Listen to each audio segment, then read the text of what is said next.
Okay, so today we're diving deep into a really remarkable conquest narrative. We're looking at the conclusion, the final securing of the promised inheritance in the book of Joshua. And the sources we have detail this final sweeping victory.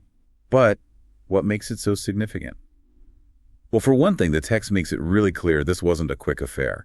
It says Joshua waged war against these kings for a long time. I mean, we're talking about a focused campaign that, according to some analyses, took maybe 7 years to finalize. Right. And what's really crucial here isn't the exhaustive list of every valley and hill. It's the sheer thoroughness of it all. This whole passage works almost like a proof statement. Proof statement? Yeah, that God delivered on his promise. The entire territory, the hill country, the lowlands, the Araba, everything. He said they'd inhabit. It was secure, a complete fulfillment. That completeness is striking, especially when you see how much resistance there was. I mean, only one group, the Hivites of Gibeon, made peace. Everyone else fought. Was that kind of universal resistance normal, or is something else going on here? That's where the narrative gives a very pointed explanation.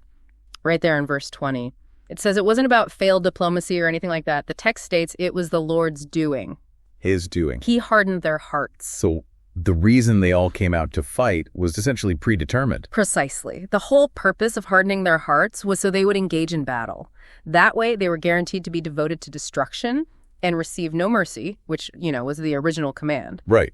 If their hearts hadn't been hardened, they might have tried to make peace deals. And that would have really complicated the command for total displacement. Exactly. It shifts the whole thing from being about military strategy to being about, divine purpose. Here's the most fascinating part of that purpose for me. The focus on the Anakim. These people are specifically targeted, cut off from key strongholds like Hebron and Debir.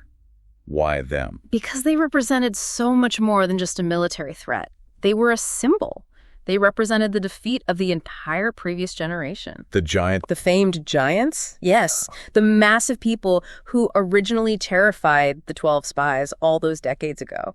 That fear, that sense that the enemy was just too big to defeat, that's what led the last generation into rebellion and ultimately death in the wilderness. Absolutely. So the sources show Joshua just systematically wiping them out from the land.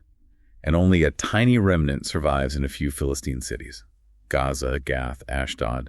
It's like the symbolic barrier to entry. The fear itself was finally being destroyed. And if you connect that to the bigger picture, who actually gets to experience this conquest? Just Joshua and Caleb. The only two spies who trusted God's promise in the face of those giants. It brings it all full circle. The whole section proves that their faith all those years ago was the real requirement for walking into the fulfillment.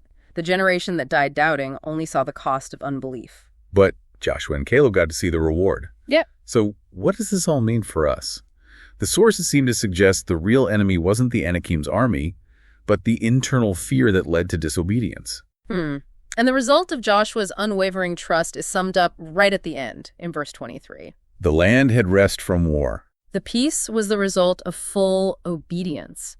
And that raises a really important question, doesn't it? That previous generation was plagued by this inherited doubt.